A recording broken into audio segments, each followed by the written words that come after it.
Hello, and welcome to episode 2 of this 3-part Scrubs and Heels CCO CME certified podcast series, Equipped and Empowered, Thriving as Women in GI. I'm your host, Dr. Anita Afzali. I'm a professor of clinical medicine, interim division director of the Division of Digestive Diseases, as well as executive vice chair of medicine in the Department of Internal Medicine, and also the Associate Chief Medical Officer of the UC Health System here in Cincinnati, Ohio. Today's episode features a discussion titled Embracing Your Value, Tools and Strategies for Optimizing Professional Growth and Development. I'm extremely excited to have with me Dr. Aja McCutchen to talk about this important topic today. Dr. McCutchen is a partner and physician executive at the Atlanta Gastroenterology Associates, a division of United Digestive in Atlanta, Georgia. Please visit the show notes for this episode to view our disclosures and find other great program activities, including a written expert clinical thought commentary and additional episodes on building your network and being your full self. I'm so excited to get started with our talk today. Dr. McCutchen, thank you so much for joining me today. It's absolutely my pleasure to be here. Thank you for having me, Dr. Afzali.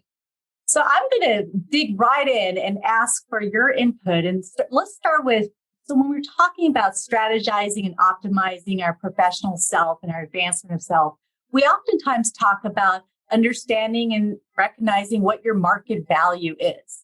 In your eyes and in your thoughts, how do you approach being able to define your own market value? How do you define what you bring to the table?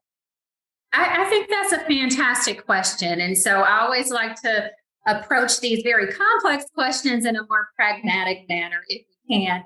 So I'll start by just saying that some of understanding your market value really begins with some self-reflection. And in those self-reflection activities, I tend to look at 3 key questions, for example. One is, what are my strengths? And your strengths may change or improve over time. 2, what are my core values that I'm bringing to an organization? And 3, what are my interests? And your interests, as you know, may evolve over time as well. And so in my personal experience, it's been sort of this entire journey of self-discovery. And so 10 years ago, for example, I was a part of a well-established practice, and there were strong community connections that existed. We would basically take our PCPs out to the country club. It was a well-oiled machine that I walked into. At the surface, it was very successful. I had great partners. The salary was wonderful. There was already community engagement, which is one of my core values.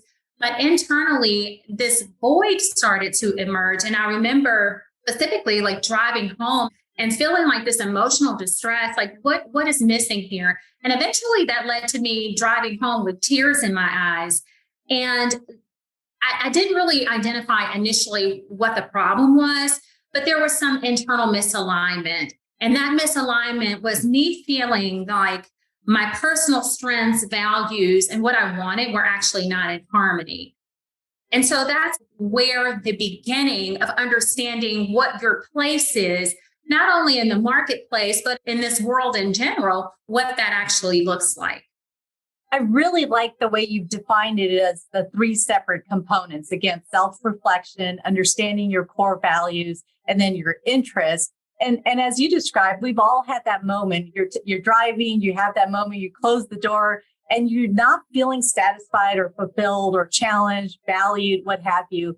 And certainly this recognizes what happens if we're ill-equipped or having these internal conversations and discussions with ourselves. And so how can we avoid those tears or that closed room or that anger? How can we be ahead of that conversation that we're having with ourselves?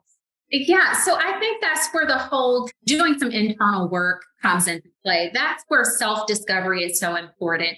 So I had to go back down and just peel back the layers of the onion and figure out what was important to me. And what was important to me was, although I had walked into a turnkey practice, it was a small environment.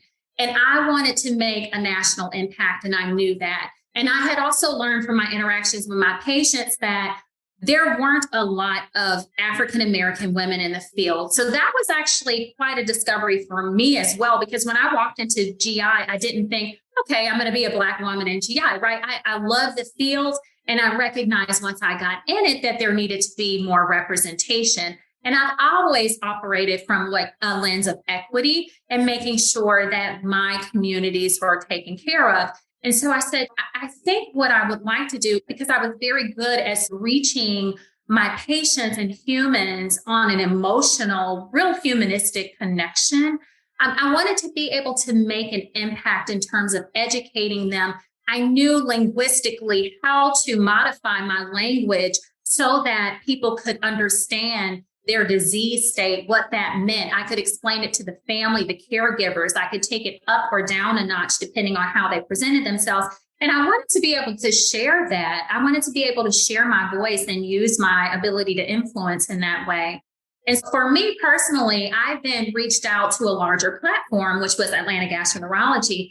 I reached out to the managing partner by email. I shared the current situation. I said, listen, this is a great place that I'm in, but here's where I'd like to go.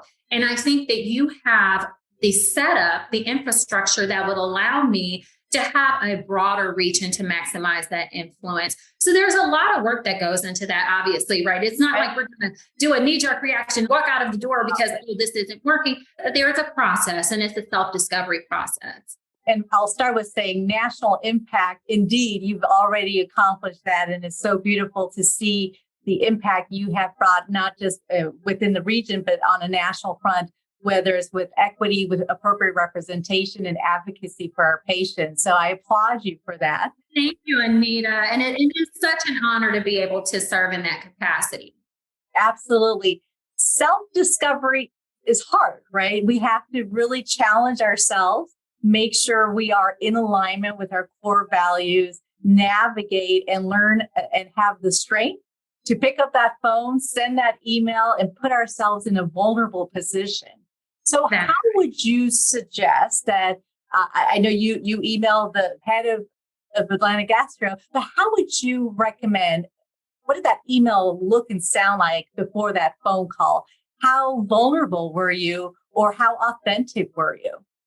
Yeah, so I think that anytime you take such bold action, you need to do some ground research. It's like walking into any interview at an institution, right, and not knowing anything about the institution. I took a couple steps beforehand. One was I called a couple of my former colleagues that I had trained with that were a part of the organization. And I just asked them, what does your day look like? How many patients are you seeing? Are there organizations that you're involved with outside of the primary practice? What's the community relationships look like?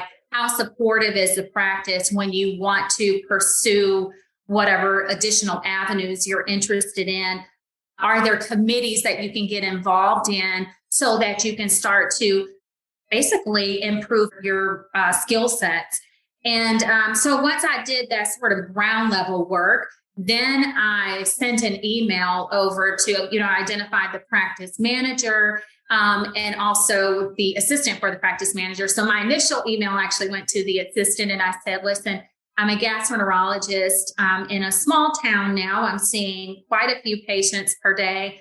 And actually, the number of patients that I was seeing at that time per day was a little bit more than some of the people that I had called at the time, but that's not necessarily a selling point. But I knew I was capable of being able to transition very easy in terms of a workflow and volume standpoint. And I said, there's a new hospital being built. I'd love to actually come in and develop the area. My family's here, and I think it would be a great challenge for me. And they were excited about the opportunity to speak, to just walk into a different market. And I think to your point, that's the impact of recognizing your own market value.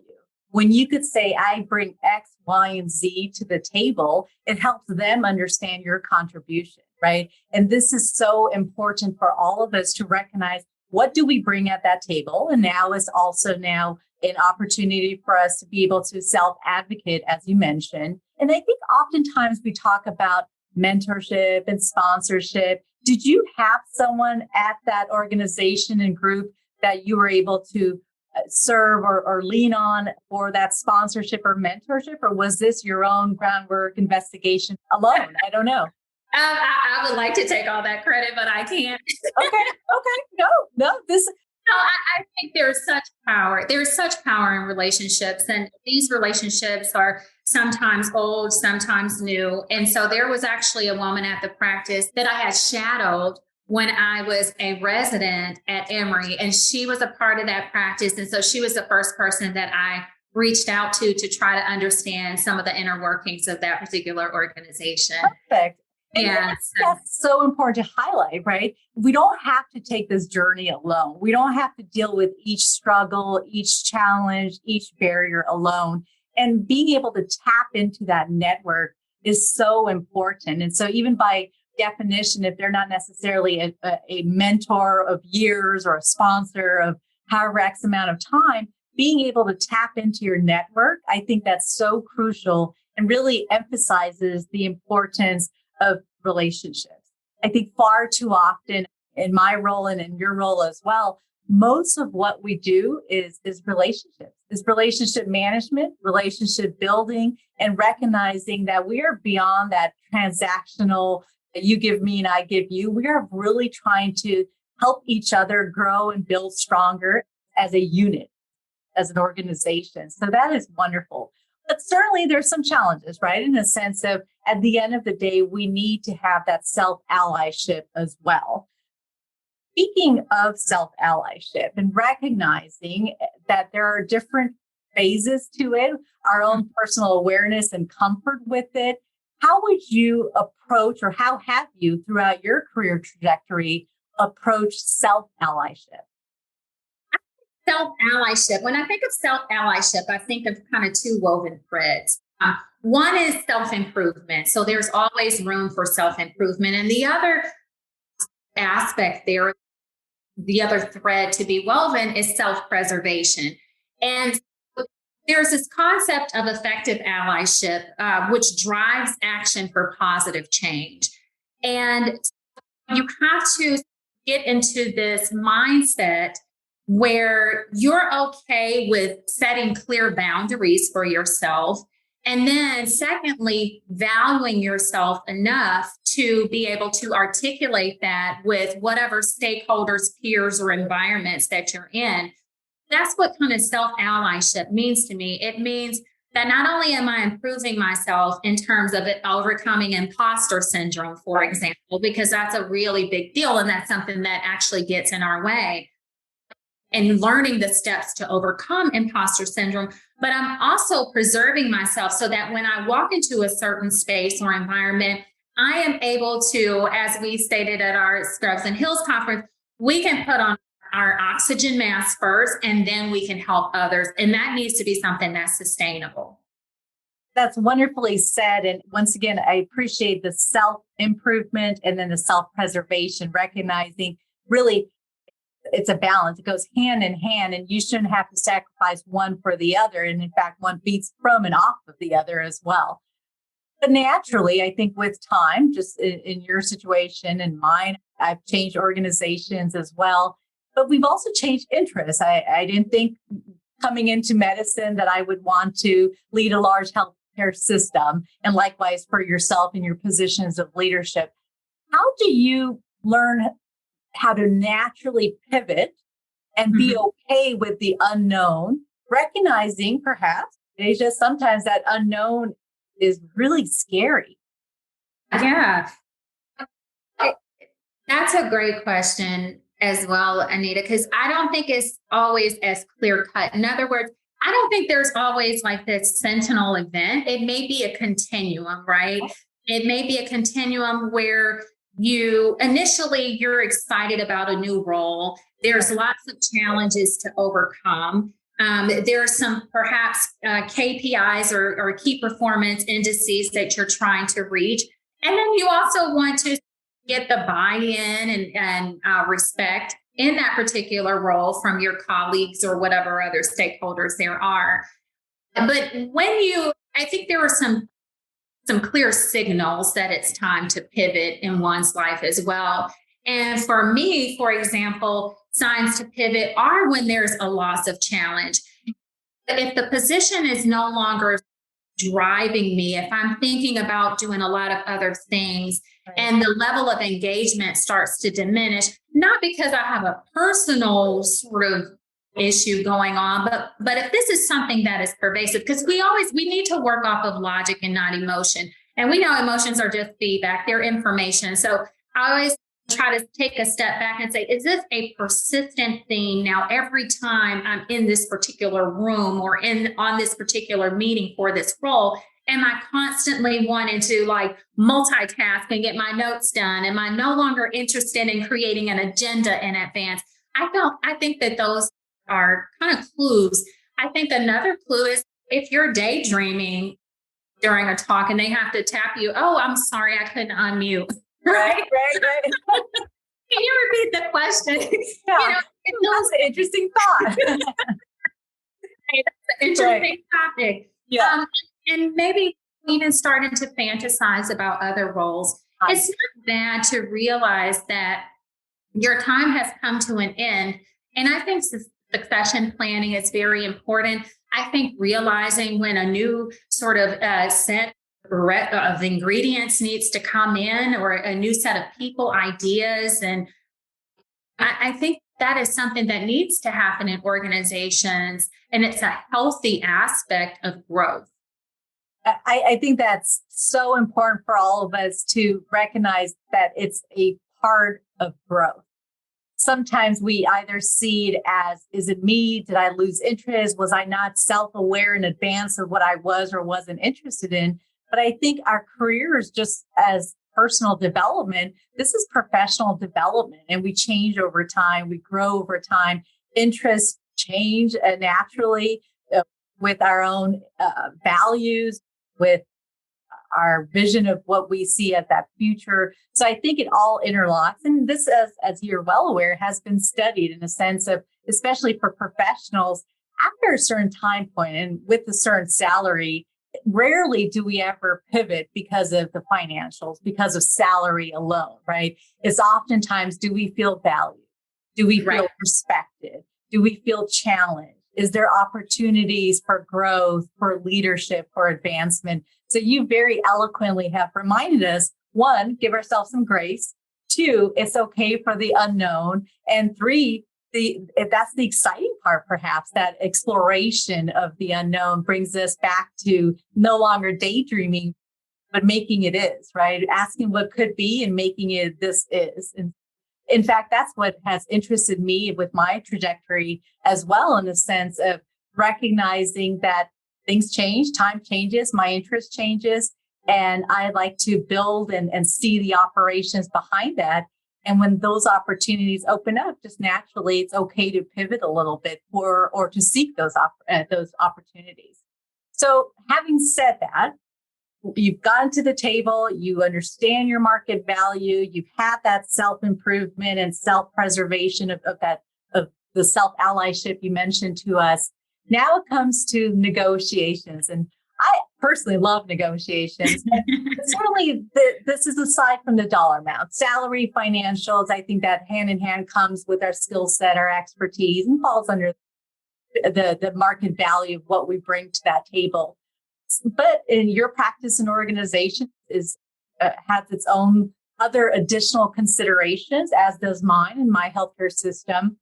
What additional aspects with the negotiations, and let's put salary aside, you say these are crucial as we're developing and progressing in our own professional interests? Yeah, I think there's a couple of aspects that will set you up, if you will, to be successful in those roles and that are critical in those particular roles when you go in. Because the consequences of not being ready to advocate for yourself or feeling ill-equipped are potentially missed opportunities. For example, you can delay your progress.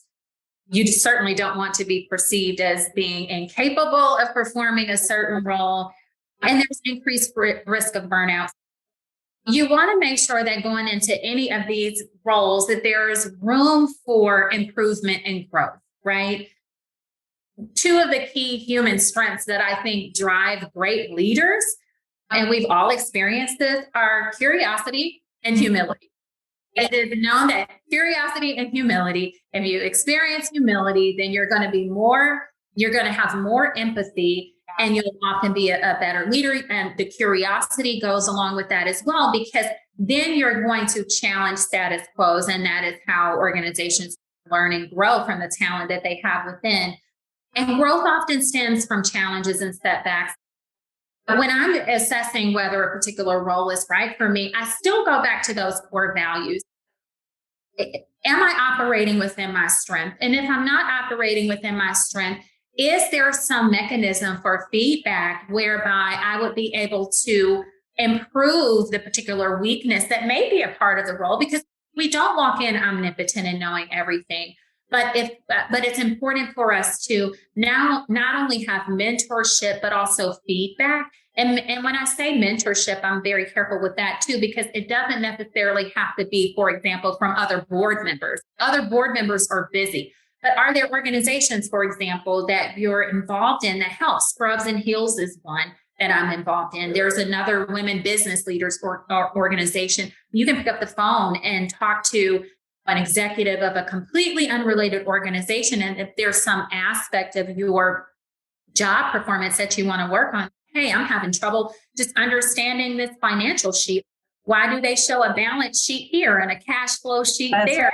Right. What does all of that mean? And right. Why is it relevant? And am I supposed to chime in on that aspect of things? Or am I just supposed to be speaking from a clinical lens? All of those are questions that we will have internally. And it's important to be able to express those in some healthy sort of format. But also internally, those that have advocated for us to be in these positions, those that have raised our names in rooms that we're not in, those that fought for us to get there or supported us in those roles.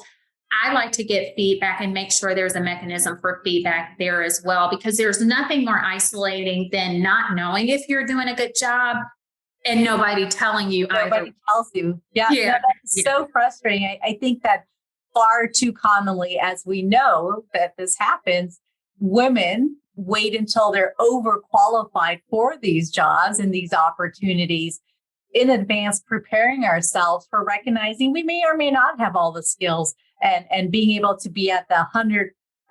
You're overqualified if you possess all of those skills. So probably that wasn't the right job for you to begin with, as you've reminded us, right? So approaching it with curiosity and humility, I really like that approach, because once again, it reminds us that now you've approached it with the curiosity and humility. And now how do you take it to that next level? What will you be charged with? How will you ensure that these are the metrics that I either need to learn or phone a friend, pick up a phone and review with others? And I think especially for us as physician executive leaders, we do have to have an additional balance in the sense of the clinical aspect as well as the boardroom experience and aspect as well. For yourself, did you find a sweet spot in a sense of being able to be that highly engaged and impactful physician leader, executive leader, but also being able to do why you went into medicine, practice patient care, and have that one-on-one with your patients? How did you navigate that aspect as you've developed and advanced your own career? I think that I believe in the saying that those closest to the problem are the closest to solving the problem. So I think that ear to the ground is absolutely critical to understand what the needs are. And I think I had read an article about your current role in Cincinnati, and you said how important it was for you to continue to practice in some capacity, because it's important to be able to articulate the needs of the population that you're serving. Not only that, but if you're representing your peers, you need to be there. I like to roll my sleeves up and kind of know what's going on and study all aspects of the work environment that we're in, so that I can clearly articulate the problem, but also propose a solution. Because if you listen and you're in the field, sometimes it's the tech that's, hey, why don't we actually have the patient come in already undressed, with the chuck underneath them. That decreases our time because now we're having, everybody within these settings are completely capable of coming up with a solution. And if you're in there, you're like a sponge. You absorb all of that. So you can take that firsthand information and apply it to sometimes people that don't even really know what the sort of micro nuances are in these respective environments. That's well said. And it's so important to remember that medicine in all aspects will continue to always be a team approach. Whether it's from the boardroom or a bedside, it's always a team approach, recognizing that's the only way we could optimize our patient care, our delivery of care, and really not just directly with one-on-one, but also on a larger, certainly national and population level. So I really appreciate that reminder that you're providing to us. So here's a curveball of a question. Recognizing how advanced you are with leadership and with your interests, and you've also recognized your core values. If you were to say, gosh, lessons learned, have you thought, had I or should I have done this earlier? Or perhaps you would say, I live a life of no regrets. And so lessons learned are something that we could take as a snippet, as a reminder for us that we also can approach a pivot in our lives. I like the old adage that it's either a lesson or a blessing, right? Because it's so true. Yeah, it is true. I wish I had no regrets. I don't even know if regrets is the word. There's some things that I could have done differently or learned quicker. Even rewinding to when I was in college, for example. When I was in college, I was gun-ho, straightforward pathway to medical school. So all of these opportunities to take different electives, it starts there. Yeah. I think broadening your horizon very early on does give you a different perspective. I know lots of my fellow students traveled abroad and got these different experiences, and that kind of shapes you. It opens your lens up to different cultures, different ways of living, different experiences. And so to not be an honors chemistry major like I was, I think that's one thing. The second component that I wish that I had done is 2 times at Case Western, I walked into that MBA program because there was a combined MD MBA program that you could do in 5 years.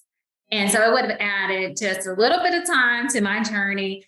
And so fast forward, when I realized that I sort of had this brain that was marrying business to clinical medicine, and I was a fixer, right? I'm a chaser and a fixer, and I like to be able to solve problems within the healthcare system and make an impact. That requires being able to clearly articulate your proposition value. And value proposition, as it relates to healthcare, is not something that I feel like I knew how to share or communicate as effectively as I can now. And I'm not sure that I still always do that in a way that is as effective as I'd like. I've taken a lot of time to try to understand how to communicate in a certain language that resonates with all stakeholders. And every system, whether it's a hospital system, an academic system, there's dollars behind this. If we're looking at the GDP for healthcare is tremendous, and there's always an emphasis to make sure that our systems are efficient and high quality. And at the core of that is that the human capital. So putting all that together and coming up with solutions that actually resonate with all stakeholders in an efficient manner is something that I think I probably would have done a little bit earlier. That is wonderful. And thank you for sharing your experiences with us, your words of encouragement, and a reminder again to all of us that it's okay to pivot. It's okay to not know what the unknown is, but to always recognize your core values, your interests, and have that self-reflection, practicing with humility and curiosity. So thank you so much again, Dr. McCutchen, for joining me in this important conversation. And thank you to the listeners for joining us. We're excited for you to listen to the other great discussions that are part of the podcast series. And as a reminder, to view the full program, claim your CME credit, and to join the discussion, please click on the link in the show notes. And as always, thank you for listening.